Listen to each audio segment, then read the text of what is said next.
Evening, everybody, and we're going to be exploring a particular aspect of the modern era in Jewish history with this set of four lectures. I welcome everyone tonight to the first one. When we speak about, I'll get right into things. When we speak about the modern era in Jewish history, or any era, we are referring to a set of characteristics which set aside a certain number of years from other number of years within the Jewish past. After all Jewish history is things that happened in the past. But that itself doesn't do us any good because, as I always like to say, if you look for historical facts, David HaMelech had a nose, and Ben Gurion had a nose, and Henry VIII had a nose. Those are historical facts, but there's no significance in them. Historians are people who try to take the past and sort of analyze it in such a way as to derive some kind of a meaning from it. And in order to do this, they have to view the past as discrete, separate groups of time, which are different from one another in significant ways, and allow us to compare A to B, B to C, one set of years to another. So all that means is that when we look back in Jewish history and we talk about the ancient period, the medieval period, the early modern period, and so forth, we are using tools of analysis to try to say that when you look at the Jewish past, you can see that there's certain characteristics which very interestingly set off one set of centuries, let us say, from another set of centuries, while granting, of course, all the time that there are profound commonalities. After all, as I say before, in the Middle Ages, people ate food and went to sleep, and so did it happen in the modern period, ancient times as well.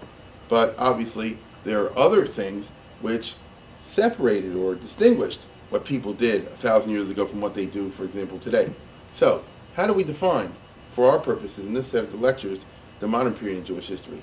I intend to do so by focusing on, what shall we say, the religious side of things, which means that one definition of the modern period in Jewish history sets off the last 200 years, for example, from the period before it is that during this last set of centuries, these last 200 years or so, or late 1700s down till today, let us say, the Jewish people, for the first time ever, all became non-observant, non-religious.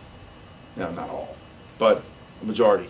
And this is a process that begins around the time of the French Revolution and proceeds steadily onwards throughout the 19th and most of the 20th century till we are where we are today. How did this happen? Why is it that for so many centuries Jews were characterized by one particular set of beliefs and traditions and notions about themselves, about God and the world, and then all this changes so dramatically? There's reasons for it, and that's one of the main items we're going to be, I hope, to explore in this set of lectures.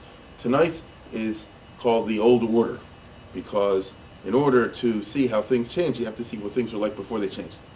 And so, what was the Jewish world like, if we can take a grand view, in the period prior to the onset of what historians refer to as modernity?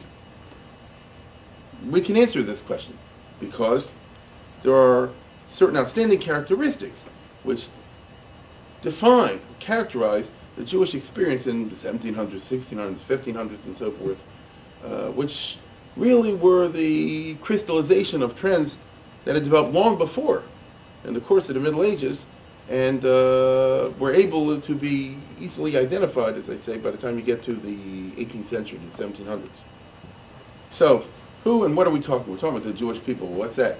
That's obviously a group of people that, okay, long ago were in Eretz Yisrael, but for a long time weren't. As we know, the Beis Hamikdash was destroyed literally 2,000 years ago, a little 2,030 some years ago, and already at that time, many Jews were living outside of Israel.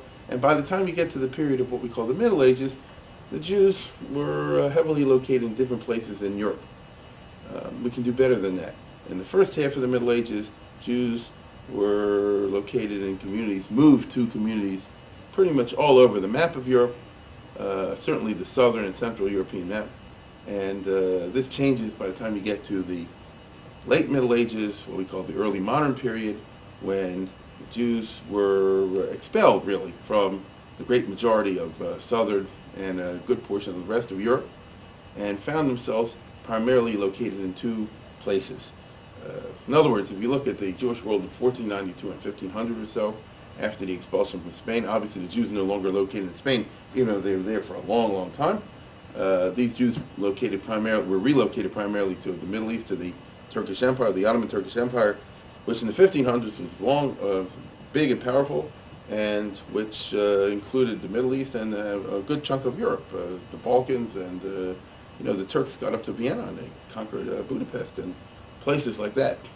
That's where the Sephardim from Spain primarily found themselves, kicked out and went to.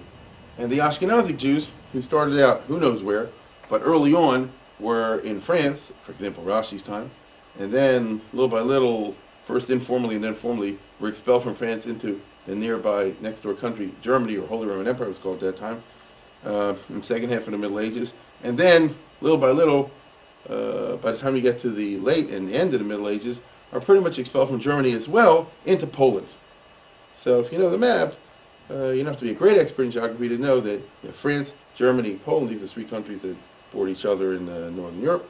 And by the time you get to the 1500s, the Ashkenazic Jews, as we call them, most of us here are Ashkenazic Jews by descent, find themselves kicked out of all the countries in Europe. They were expelled from England in 1290, from France in 1304, and obviously we all know that they're kicked out of Spain in 1492 and Portugal in 1497. No, you can do these countries and dates one by one, and you'll see that for various reasons, by the time the Middle Ages is over, by the time you get to what we call the early modern period in European history, the 1500s, Christian Europe can no longer hold the Jews, or they do not choose to do so, and they want them out.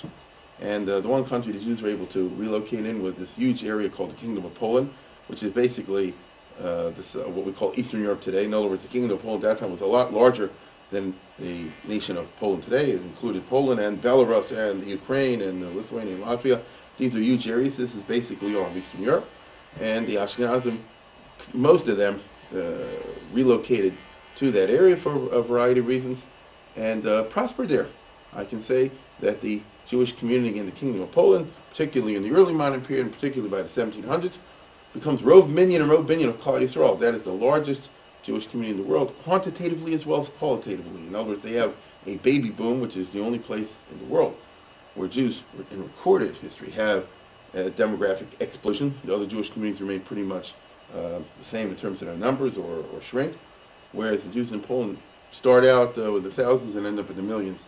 As I say, this is most unusual in Jewish history, and for that reason, Polish Jewry is what most Ashkenazi Jews are, whether they know it or not. Even if you tell me you're Yankees or something like that, but chances are your parents, the people before them moved there from Poland back into Germany. Now, if we therefore look at a map of Europe in, let us say, 1750 or so, 250 years ago, around that time, we would see a kind of well-defined Jewish reality, Jewish community with certain very specific features, many of which we take for granted, but which were to come under unprecedented stress and strain with the onset of modernity. The Jews who inhabit these European countries are, of course, what we call today traditionalistic. We're going to be distinguishing in this set of lectures between the terms Traditionalist and Orthodox. That's a tool that modern historians use to make these distinctions between one set of Jews who are observant and another set. And it'll be important as we go on. But I'm going to use that particularly tonight. If we look at traditional Jewry as it was 200 years ago, and before that, so we would see one large community extending from the west of Germany, pretty much from Alsace-Lorraine on the one hand, places like Metz and Strasbourg and, were part of France already at that time, all the way to the eastern part of Poland, what we call the Ukraine. It's a huge area in Poland. They all speak Yiddish. The Yekis are not Yekis, so to speak. They're all pretty much the same. There are differences in dialect, but people intermarry with each other. When a community all the way over here wants a rabbi, they might import it from all the way on the other side, and vice versa, and they don't see it as crossing boundaries. It's all one large Jewish community. They all were bound together by, first of all, basic religious ideas, what people like call fundamentalism, which is not exactly like Christian fundamentalism, but it's Jewish fundamentalism, which many take for granted, which will come under question in the modern era. For example, the Torah is true. It represents a historic reality. It really was a Maimon Har Sinai. It really was an Avraham Yitzchak Yaakov. More than that, the Gemara, the Talmud is true. It really is, in some sense or another, broadly speaking, the Torah Shabbat Peh that was transmitted by God to Moses long ago in some form or another. And therefore they govern their lives by these kinds of laws and notions. And wherever Jews were, everybody saw Judaism and reality in general through these glasses. I'm not saying that everybody was so religious in their personal lifestyle. As we'll see in a minute, they had communities which extended from right to left in terms of lifestyle and personal practice. But everybody's fundamentalist in their basic view of what Judaism is and God and the Torah and things like that. I can't stress this too much. Jewish fundamentalism is a key feature of a traditionalist Jewish life and outlook for a long time. It's not only theology, though. It's also what I like to call nomianism, because there's the concept of antinomianism. And nomianism, of course, means from the Greek word nomos for laws. These Jews define themselves, as we all understand, by the idea that one practices the religion by observing God's laws. That is to say, Judaism consists not simply of beliefs, but of practices. As a matter of fact, it's kind of interesting that the way traditional Judaism developed over the ages was that there was a very heavy emphasis on the laws and practices and getting them right and getting them precisely correct, at the same time that there wasn't, I repeat, there was not, the same kind of emphasis on getting doctrine right, or hashkafa, as we would call it today. As a matter of fact, traditional Judaism always entertained a variety, a sort of attitude that one cannot get everybody on the exact same page when it comes to matters of, shall we say, hashkafa. Hence, all the different opinions already in the Talmudic times, and especially in the Middle Ages, over a lot of questions about details of the religion. So they all believe in God and the Torah, but what exactly did God communicate to Moses back on Mount Sinai long ago? And what was the nature of the transmission process? And what is the role of philosophy and secular studies within the Jewish context? Is it usher? Is it mutter? Is it okay or not okay? What do you think about providence and the nature of God? And 1,000 other different questions. We know that the Rambam will say this, and the Rav or the Ramban will say that, and a third one will say another thing. And there was an emphasis on a kind of doctrinal purity, or the kind of notion that there will be a top-down handing down of theology and theological precision, as one finds in Christianity, particularly in the medieval period, when you had something called the Roman Catholic Church, with its hierarchical structure, in which you have a centralized authority, and the Pope and the Vatican, the cardinals, who get together from time to time and literally lay down the law in terms of hashkafa and belief.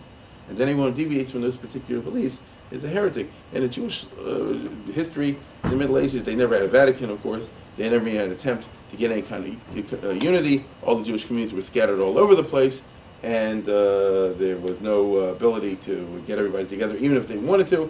And there's no evidence, even in the Talmudic times, that they wanted to get everybody together and agree upon a single specific set of doctrines. The Rambam famously tried to do this, and it didn't work. Everybody has to believe exactly in the 13 principles. As we know, he's immediately criticized on many of them, and it turned into a debate about the debate. So the Jewish communities that I'm referring to, particularly in Europe, the Ashkenazic Jewish communities, were characterized by a fundamentalism, by the notion of a nomianism. There's a way one expresses this Judaism is through religious practices, halachic, details, getting it right. There are endless machlokas, of course, over how to do mitzvahs, what are the parameters of halachic, requirements and things of this nature. And everybody's striving within their community to get, within their own particular community, to get everybody on the same page as far as halachic practice is concerned, but not as far as hashkafic outlooks. So this is, as I said before, a very common feature of the traditionalist world that existed for a long time. I might add, for example, that a big issue that was raging in the 18th century and the 17th century was the role of Kabbalah, for example, in Jewish life, because Kabbalah doesn't become mysticism, doesn't become a big issue in the Jewish public sphere until indeed the 15th, 16th, and 1700s, and there were a variety of opinions over there, and there certainly wasn't any kind of unanimity or uniformity among the various Jewish communities on the issues of Kabbalistic ideas and practice, and the role that Kabbalistic, Hashkafic ideas should play within the Jewish sphere. The Shabtai Tzvi episode itself and the reaction to it in the Sabbatian era and many types of reactions to it are proofs of what I'm talking about. Now, a third key feature of the Jewish experience in the pre-modern period had to do with the fact that Jews nowhere lived as private citizens, the way you and I do in the United States of America today. I mean, I live in Baltimore. I choose to be an Orthodox Jew. I choose to live in this community. I choose to interact with whom I interact, and I don't have to. You know, I could change if I wish to. So can you. Nobody has to be here tonight. You don't have to be in Shalever.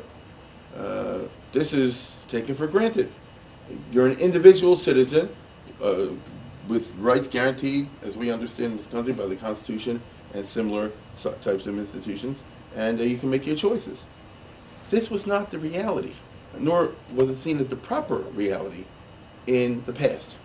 Jews, wherever they located themselves within Europe, for example, had to do so within communal contexts, not individualistic contexts. By that I mean, in the Middle Ages, if Jews wanted to go to France, or a place in Germany, or Poland, or wherever, it wasn't that they said, we want to become Frenchmen. There was no such thing. Even the non-Jews didn't have such thing as just being a Frenchman, the way we understand it today. Medieval society, even post-medieval society, was so organized that a country was seen as a collection of different groups, all of whom were, let's say, under a series of kings or dukes or princes or some kind of hierarchical structure with multiple laws and institutions governing different groups within that society. So in a typical medieval country, you'd have the feudal system, one set of laws on the books for the nobles, a separate set of laws on the books. For the peasantry, a third set of laws on the books. For the clergy, another one for the merchants. And that means society wasn't looked at as a single entity where everybody's a citizen. That's something that comes later on after the French Revolution. On the contrary, they would say that's ridiculous. To a medieval person, the idea that all men are created equal is a lie.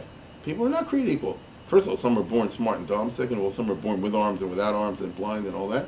And finally, even if they're not, people are born into certain classes within society, and that's a reality that the law should take cognizance of. So it's like a davar pashut, as we would say, that there should be a separate set of laws for clergymen as in a separate set of laws for nobles, because after all, you can't compare the killing of a peasant by another peasant with the killing of a peasant by a noble. And look at it the other way around. You certainly can't compare the killing of a nobleman by another nobleman with the killing of a nobleman by a peasant, which would be a real egregious crime. So in this kind of framework, Jews, if they had to fit in, would have to find and be accepted on the basis of having their own specific sphere within society, within the laws. To put it in simple terms, all these countries were Christian, if they defined themselves as Christian. The Middle Ages, even the pre-modern period in general, was the age of faith. People took religion very seriously, even at the national level, which means that they defined themselves in terms of their relationship as they saw it to God, to religion. So Spaniards, Frenchmen, Italians, English, German, Polish, and so forth, they all saw themselves as, yes, they have a certain language and they have allegiance to a certain set of kings or princes or something like that, but primarily they're a Christian commonwealth to promote the greater glory of religion as they saw it. Same thing happened in the Islamic world. Well, how does a Jew fit into that? He's not a Christian. If anything, Jews may have been viewed as very bitter enemies of Christianity, depending how you read the New Testament. So how does a Jew get admitted, as they were, into Poland or a German state or the Netherlands or something like that? But they were.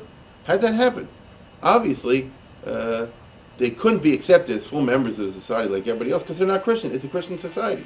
The Jews have to be accepted when they are accepted, if they are accepted, as outsiders who are permitted to reside here as aliens for the purpose of helping the economy out. After all, why should I be nice to a Jew? is a bad person. Their religion is false. It doesn't make any sense that we should tolerate them in our midst. Do we have to stop now? Okay. And if they do allow Jews, and they did, to reside in their midst, the Jew would have to make an offer. This would happen all the time wherever Jews located anywhere in Europe. They'd have to go to the Pope, even, or the Prince, or the Duke, or the Count, or the Queen, and say, listen, I want to move here, and if I do so, let's make a deal. And the deal is, you'll guarantee our security, our ability to practice our religion. We've got a cemetery, a synagogue maybe. We'll practice our services in a house, and we won't have a shul. We'll try to keep quiet. Every case was different. But the general idea was, you will guarantee our right to practice our religion and our personal security, and in return for which we'll pay very heavy taxes.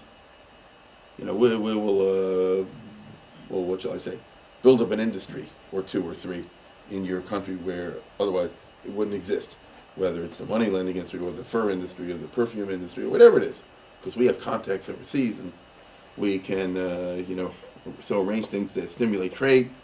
And on this very stark economic basis, the Pope, as they say, or the Republic of Venice, or the Holy Roman Emperor, or the King of France, or anybody else might say, okay, even though I don't like Jews, and obviously you can't come here as members of our country, but you can come here as a sort of resident protected aliens, protected in the sense that you'll guarantee your personal security.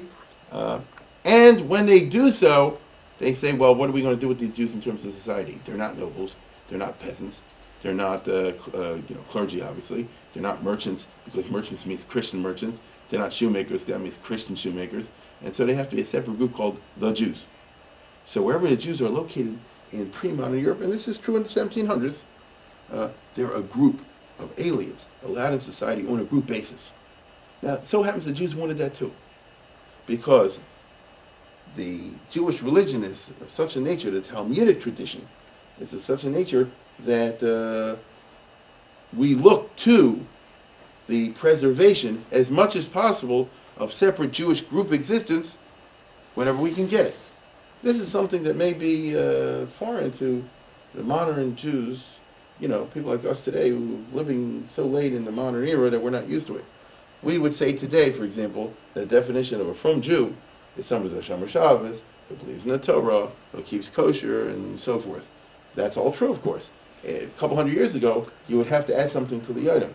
Definition of frum Jew is someone who keeps kosher and all that, but in addition to which, also is a member of something called a Jewish separate community, recognized by the government law, by the host society, as a legal separate entity. They're not the only one. The clergy is a legal separate entity. The nobility is a legal separate entity. The peasantry, as I said before, is a legal separate entity. But so are the Jews. And these Jews will enjoy a kind of legal status which says that in some level or another they govern themselves. Now, the kings and the princes usually did this for money purposes. They don't want to potch with an IRS and pay people's health insurance and their pensions and things of this nature. They'd rather have a group of Jews come in and say, all right, let's get right down to brass tacks. You're going to bring in 100 people, 200 people, 1,000 people, certainly no more than that. I want, $10 million in taxes every year by January 1 or by June 1. Jewish guys might whine and say, listen, we got to pay, how can $10 million, you're bankrupt us? There's a war on, we can't do taxes. And they'll argue back and forth and they'll settle a case on $7 million. But then the deal is struck. And the king will then say, or the prince or the pope or whoever, he says, okay, you're here, I want $7 million, and I want it in cash. And I don't want any tricks. So I don't have to go and figure out how you collect. You guys collect the money among yourselves. You understand? The rich can do it, the poor, I don't care what you do. I want the money. And the Jews, for their part, will also say, listen, that's how we want it also. We'd rather organize our own taxation system. We'd rather organize our own administration of justice, allow us to have our own courts, shall we say, and handle our own affairs. And surprisingly, the Christian state will say yes.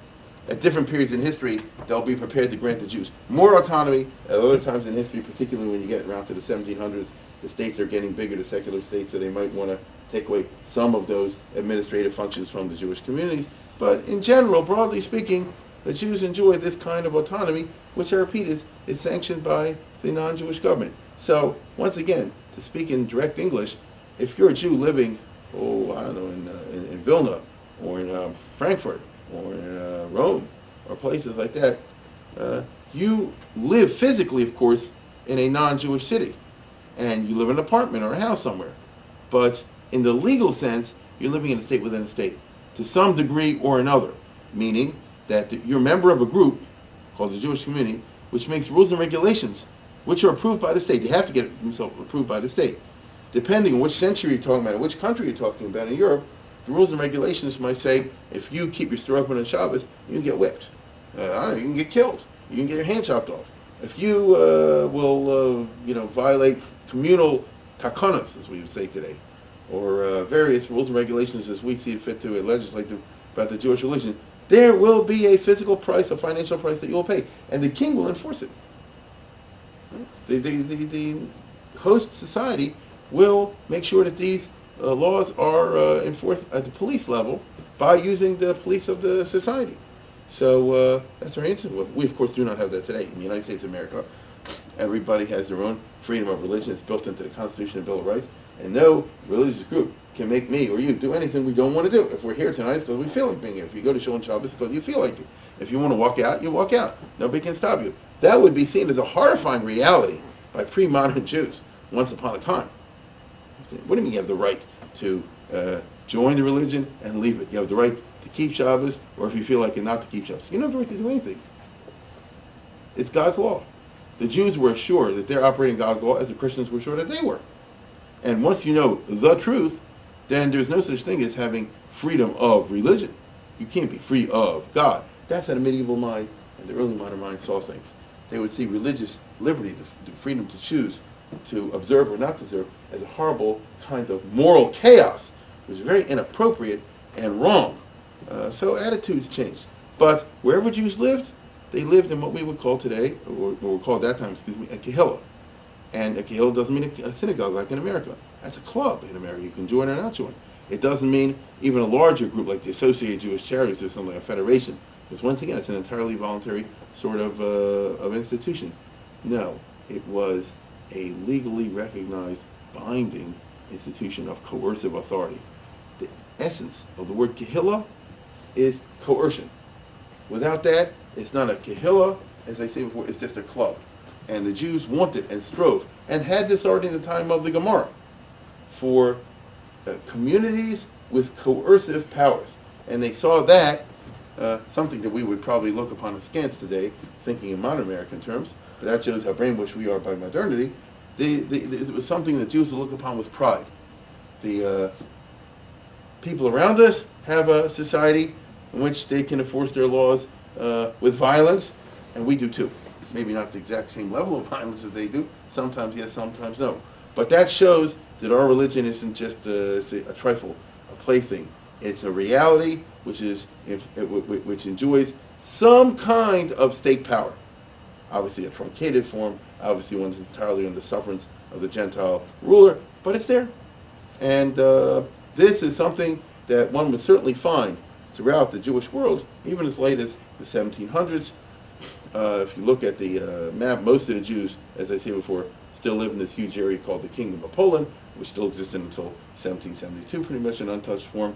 And in Poland, they even had this organized at some kind of a national level called the Vada Abarotzos, the Council of Four Lands, where representatives from each of the kehillas, all the little communities, each of which was a separate entity, and each of which was an autonomous, a self-governing kind of entity, would elect delegates, and they would all meet together on a national or semi-national basis, Jews now, to pass takonos and laws and things of that nature for all of Polish Jewry all across Western Europe. In other words, the Jews almost consciously copied what the Poles had, which they had a Sejm, which is kind of a parliament of nobles, which the different districts of nobles sent representatives every year to some place to have like a parliament. So the Jews wanted to have the same kind of thing. Wherever they were, they strove, whenever possible, to develop some kind of a form of institution of government. And I repeat, government means coercion. Without that, it's not government. You can call it whatever you want. So the notion of living in a communal environment, in a state within a state, was a central feature of traditionalism and had been for a long time. Like I said before, if you look in already in the Gemara's time, they have this. and they certainly had this throughout the Middle Ages, and it survived down till time of the American Revolution. That's my point. And Jews took it for granted that that's the way it is. You and I know that this is one of the things that's going to change in the modern period. That's my point. One of the definitions of modern period is when certain things, which have been around for a long time, no longer are. And one of them is the Kehillah, as I just described it. Today, you will walk by a synagogue or someplace, and you'll see the word Kehillah. It's a joke compared to what it once was. But in modern times, I don't think most Jews would feel comfortable with the notion that the people or the president of your shul or the president of the community can get together and coerce you and punish you and whip you and things of this nature if you don't listen to the rules. The shul presidents might wish to do that, but I'm not sure. Some rabbis might wish to do that, but I'm not sure that that is something that most people living in America would feel comfortable with. But if they lived a couple hundred years ago, they would take it for granted. A fourth very important aspect of the traditional world was a profound sense of cultural insularity. This has strong historical roots and antecedents which have to be traced long ago. If you look at Jews in the Middle Ages, long ago, 1,500 years ago, we will find that, let's think about 2,000 years ago. Where were the Jews? Well, there were two big countries at that time, as far as Jews are concerned. The Roman Empire and the Persian Empire. That's where the action was. That's where all the Jews lived. The Roman Empire, as we all know, was all the countries on the Mediterranean. Israel, of course, was part of the Roman Empire, and they had their bad experiences that we know with the Romans. But besides what the specific issues that happened in Israel, culminating, of course, in the destruction of Beis Hamikdash, the Jews in the Roman Empire got along. And, the Romans didn't treat them too harshly until the 4th century. And the other area was the Persian Empire. Bavel was owned by Persia. Like today we have Iraq and Iran. Once upon a time, Iraq was a major center of Jewish life, believe it or not, and it was ruled by Iran, called the Sasanian Persian Empire. These are the two areas, the Persian Empire and the Roman Empire, where the Jews lived. Well, in the 4th century, the Roman Empire adopted Christianity, Constantine. When the Christians took over the Roman Empire, this resulted in eventually the breakup of the Roman Empire in the West, let's put it that way, with the conquest by the barbarians. The Eastern Roman Empire chugged along for another century or two until in the 600s, the Arabs from Saudi Arabia, after the death of Muhammad, burst out of there and conquered a gigantic empire, including a big chunk of the Roman Empire. The Arab Empire extended from India on the one hand to the Atlantic Ocean on the other hand to Spain, which is a huge area. Jews, as a result of that, found themselves living basically for the next 1,000 years in one of two zones. You're on this team or on this team. It's not the Democrats and the Republicans, it's the Christians and the Muslims. These were the two big areas of Jewish settlement. The Jews in the Arab Empire had a different experience in the Middle East than the Jews in what we call Christendom, the kingdoms that the Arabs didn't get into.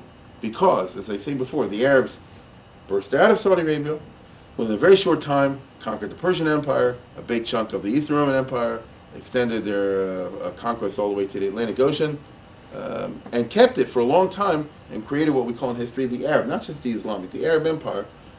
And when they did that, they sought to conquer Europe as well. They came close, but it didn't happen. They got into Spain and conquered Spain, but then they went in on the left side of Europe, into southern France, were beat back at the Battle of Tours by the Franks, and they tried to go the other side, and break in through Constantinople, the capital of the Eastern Roman Empire, and that failed too. As a result, the Arab Empire was checked and got so far and not farther. So as I say before, the Middle Ages was characterized by two big realities. You have the Christians in Europe and you got the Arabs ruling everything else. The Jews, without going through all the details, end up in these two areas. But they experience things differently because the Arabs, when they conquered this empire, what did they do? You say, well, they conquered it. Well, that's not all they did. They Arabized it and they Islamized it. You can conquer an area and the native people can still remain who they are. On the other hand, you can conquer an area and transform the native peoples. And that's what the Arabs did. They Arabized them and they Islamized them. What do I mean? They imposed, through one fashion or another, the Arabic language and culture on all the conquered peoples. or so large of it, so large a portion of it? After all, let me ask you the following question. Are the Moroccans really Arabs? I mean, they're from Morocco. That's an area that was under the Roman Empire, and before that, they're very far from being Arabs. But they're all Arabs now. They consider themselves that way. They were successfully Arabized by their conquerors, and they consider themselves part of the Arab world. Same thing with all the North African countries. You don't need me to tell you that Egypt is an ancient country that goes back way before the Arabs. So, are the Egyptians Arabs? But they consider themselves Arabs, and they speak Arabic, and they're part of the Arab world, a central part of the Arab world.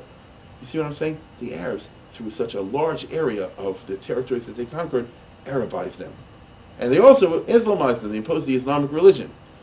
Wherever there were any people that were not Muslims, they forced them to become Muslims, unless you were Jewish or Christian, in which case you could be a second or third class citizen and pay high taxes and be left alone. Fine. So what does that mean? Jews who lived in the Arab world could read Arabic. They didn't talk Yiddish. They spoke Arabic, or a Jewish form of Arabic. They were Arabized. I mean, you don't need me to tell you the Rambam spoke Arabic, for example. People like that. So what does that mean? They weren't Islamized. They didn't change their religion, but they were Arabized. They were part of the Arab culture. That is to say that they could, if they choose to, understand the Arab culture. But what happened with the Arabs? Not only did they Arabize and Islamize the territories they conquered, but in the 7, 8, 9, and 1000s, particularly, the Arabs developed a very glorious Arabic secular civilization. Understand? This is the golden age of the Arabs that they're still dreaming about recovering till today. At that time, the Arabs created books and art, and they did very interesting things in terms of Islam, that's true, but they also did very interesting things in terms of developing science, mathematics, algebra. We've all heard about it, Arabic, which is an Arabic discovery. It's an Arabic word. Arab numerals. I mean, these are obvious little well-known hints to the fact that in these centuries, where in Europe was the Dark Ages, in the Arab world was not the case. By medieval standards, they became very heavily involved in scientific progress and development. If you went to the Arab world, there were universities with astronomy and physics and other branches of science, chemistry and even history, and of course poetry and things of this nature, all of which is secular. That's my point. If you're a Jew, like the Rambam, or somebody like it, living in an Arab environment, you can read Arabic if you choose to. You know how to, like you and I today know how to read English. There's a lot of books out there in the bookstores. Some of it have to do with the Quran and things like that I'm not interested in. Other stuff have to do with math. I might be interested in math. It might have to do with history and wars. Maybe I like that. Maybe they're into philosophy and science. I might like that. You understand those as neutral. I don't think anybody, even a frum Jew today, has a problem with a math book. You might have a problem with a literature book, with a philosophy book. Who's got a problem with a math book or a chemistry book?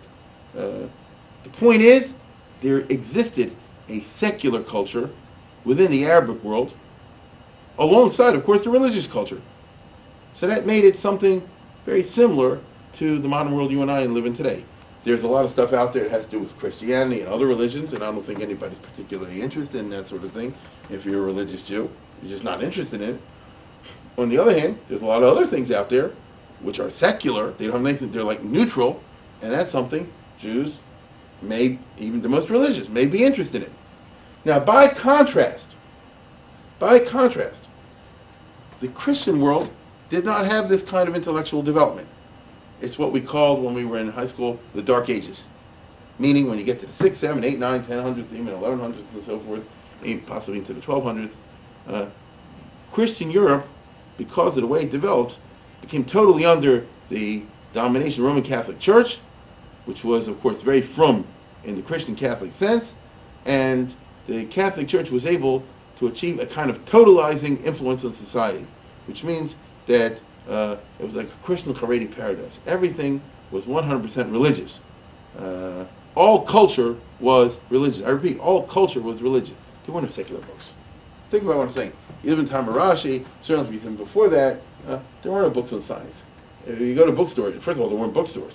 But to the degree that they were, they're written by monks and monasteries and things like this. They're Bibles, they're lives of the saints. They have to do with Christian stuff. Church rules, if there's poetry, and there was, and very significant poetry, it's all Christian. If there's stories and literature, it's all Christian. If there's anything that has to do with philosophy and things like that, it's all within a Christian context. If you're a Jew, and it's all in Latin, by the way, it's not in the language of the Medina. Now, Rashi, as we all know, spoke French. Obviously, a Jew living in France, if you want to interact with others on the street, you have to do business with people, you got to speak at least basic French. Jew lives in Italy. You got to interact with customers who are not Jewish, got to know some Italian, and so forth. These are not the languages of culture in Christendom in the Middle Ages. There are no books written in Italian, believe it or not, or in English, or in French. You can count them on the fingers of less than fingers of a hand. But there are plenty of books in Latin. Latin is already the high culture of the church. It's not something spoken on the street. It's a language of intellectuals. It's a language of religion. It's not a language that Jews are familiar with. So, someone like Rashi, did he know Latin? I don't know. It wouldn't surprise me if he didn't. Right? Most likely he didn't. French. He knew the language that, he had to interact with people in terms of business and other kind of commercial intercourse. Not the high culture, which was entirely Christian. So what's my point? If you're a boy living in Germany or Italy or one of those countries 1,000 years ago, and you're intellectual at all, you're interested in reading, unless you can go bored, you're not reading anything. What's there to read? The answer is nothing, or nothing on the outside. So if you're going to be interested in reading anything, you better like Chumash.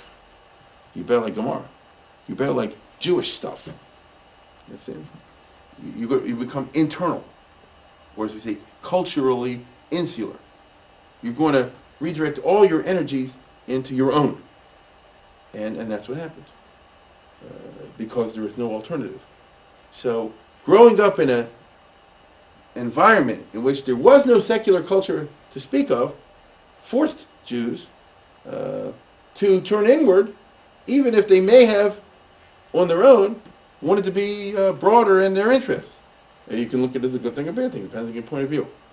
My point in all this is that we have, throughout the Middle Ages, a development of two types of realities, which result in two different cultural attitudes among Jewish communities.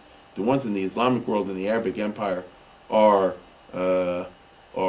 Jews who have the opportunity, and many take advantage of this opportunity, to become, I don't want to use the term derech eretz because that's not the right word to use, that's a 19th century term, but you know what I'm saying. They become interested, not at the expense of Judaism, in broad culture that's all around them in addition to their own. The Rambam, again, being an iconic figure, although by no means the only figure in this kind of movement. We think of the Rambam as somebody, obviously, who knew Torah, goes without saying, but also knew science and philosophy. He wasn't interested in poetry and literature, but he's interested in science and philosophy. At that time was viewed as a branch of science. And Rambam doesn't see any kind of contradiction to it. After all, most of the great books of Jewish machshava produced in the Middle Ages are produced in the Arabic world. The Chovos HaLevavos, the Moreh Nevuchah and the Rambam, the Kuzari, the Rav Saadia Gaon's Mussar Deis, and things of this nature. They're written in Arabic, Judeo-Arabic in Jewish characters, but they're written in Arabic language because the average Jew reads that. What does that mean? These are books which discuss Torah, but they also discuss science. In fact, they're interested in the interrelationship and positive or negative between the two. Such a thing doesn't exist in Ashkenaz, and where the Jews in Christian Europe are. There are no books out there. There's nothing to compare and contrast the Torah with. There's just the Torah and the Christian stuff out there, and nobody's interested in that. And so the cultural profile of one set of Jews is going to be much more narrow than the cultural profile of the Jews who are living, as I said before, in the Arabic world. It's the, you might say, the origin of the yeshiva kind of model, as we understand it today. Now, think about this. Rashi, his son, his grandson, great-grandson, and so forth, or he had daughters, but you know what I mean, his great-grandchildren and descendants. If you live generation after generation like that, in an environment in which the only culture out there is the Jewish one, after a while, even if the outside culture begins to change, and the European culture did begin to change, it's what we call the Renaissance, and afterwards the Age of Reason, afterwards the Enlightenment, meaning Christian Europe began to become a little bit more secular and broader. Doesn't affect the Jews who live there. Why? Because it's been generations and generations that they've decided and have established certain thought patterns. This is what a Jew means. In addition to practicing the Torah, it also means not giving a darn of what's happening outside the Daled Amos of the Jewish religion. Right?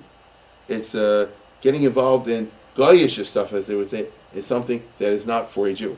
Even if there's something religiously non-objectionable in the material Talmud, even if we're talking about science, for example, or mathematics, or things of that nature, it's not what Jews do. By contrast, Jews living in the Arabic world, as we described, already in the Middle Ages, had developed a cultural profile in which they felt it's okay, and in fact positive even, to consider what's going on in the Jewish world, and yet at the very same time consider what's going on in the non-Jewish world. Let me say one more point about this. The very definition of what Jewish means is affected by all this, because in the Jews living in the Arabic world, Spain is the most famous example of this, when the Arabs develop other forms of culture that are not religious but not opposed to religion, for example, poetry, interest in grammar, philosophy, the Jews do as well. So in the golden age of the Jews in Spain, as that term is used, you have Jewish grammarians and poets and philosophers and people like that. Now they're not Talmud scholars necessarily. Some were and some weren't. But it's part of Judaism. I'm asking you a question. To read medieval Jewish poetry, whether it's written by the Ramban or Shmuel HaNogid or Shalom Gaviro or people like that, is that a from thing to do, not a from thing to do? The question doesn't even arise within Ashkenaz. In Sephard, in the Arabic world, the definition of Jewish is broadened. So it's not just Gemara, Gemara, Gemara. In Ashkenaz, that never happens. In the Christian countries, the definition of Jewish is confined to the religious texts and primarily Gemara, Gemara, Gemara. This kind of set of attitudes became congealed and crystallized as the Middle Ages unfolded. And by the time you get to the early modern period, that is the way Judaism is practiced. You understand? That is the definition of Jewish. Definition of Jewish is to study only Jewish stuff, study only Torah, and Torah is defined as Gemara. And I did it, my father did it, my grandfather, great-grandfather, that's how people viewed it. So even though the world around them is changing significantly, particularly in the intellectual sense, even though, as I say, by the time you get to the 1500s, there's something called the Renaissance, which means Christian Europe is starting little by little to be not only Christian, but to include a certain amount of secularity in it. And as the 1600s goes by, that expands to what's called the Age of Reason. And as the 1700s comes along, you get what's called the Enlightenment. The zone of the secular expands. The Jews are not really affected by this, not in any significant way. They live in Europe. They live right where the universities and the scientific discoveries are located. They live down the block often, like in Padua and places like that, from the universities. They know Rembrandt. He lived in a Jewish neighborhood. It's as I said before, Goyish. It's not part of the Jewish reality. The Jews almost consciously reject any interest in it and have no problem with this. They were perfectly satisfied to spend their entire lives within the context of a Jewish community and the Torah culture of a Jewish community, and there's no problem with that. A person, not everybody's a merchant. There's some people that spend all their life in learning. What does that mean? Think of what these terms mean.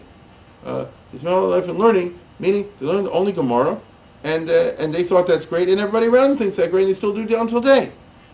And the fact that they weren't interested in what was going on in Italy or in scientific discoveries of Galileo or Copernicus was taken for granted. Of course they're not interested in that. And it's not pronouncing a judgment on whether what Galileo did or Copernicus or Harvey, people like that, what they did is good or bad. It's not of interest to us. It's an indifference to what's going on in the European culture. And so Jews are in Europe, but culturally speaking, they're not part of Europe, and that's an essential part of traditionalism. That is something that's going to change when we get to what's called the early modern period. The cultural insularity, which is such a prominent feature of Jewish definition, what it means to be a Jew, will come under pressure as the 18th century goes into its last phase, and particularly when we get to the late stage of the French Enlightenment and the French Revolution, and as we're going to see hopefully before this set of lectures is over, when all these sorts of things start to penetrate into the Jewish community, into the Jewish mindset, attitudes will begin to change for a variety of unexpected reasons, not necessarily what you imagine. And this will result in Jewish cultural insularity really being lost by a major portion of European Jewry. They don't want it anymore. And with that, may go or may not, but will, the notion of not only Jewish cultural insularity, but as I've said before, Jewish communal organizational insularity. Because the Jews, remember, no matter what's going on in the non-Jewish environment, they want to keep their kehillas. They like it that way. They say, it's very interesting what's going on in France, but we want to be the Jewish community in Metz. We want to be our own community. It's very interesting what's going on here in Prussia and Poland, but it's not a concern of us. We, the non-Jews can do whatever they want in terms of changing their government. We would like to keep our kehillos. That will change as well. Ultimately, the new intellectualist trends, which we're going to be speaking about, will challenge not only the cultural insularity and not only the separate state within the state coercive kehillah structure, but the new trends will even affect Jewish views, core beliefs of nomianism and even fundamentalism. After all, as we look around the world today in the year 2007, 2008, how many Jews in Baltimore, where we're speaking, or anywhere else, are fundamentalist or committed to nomianism? Something happened. And these are issues I hope to explore in starting with next week's lecture.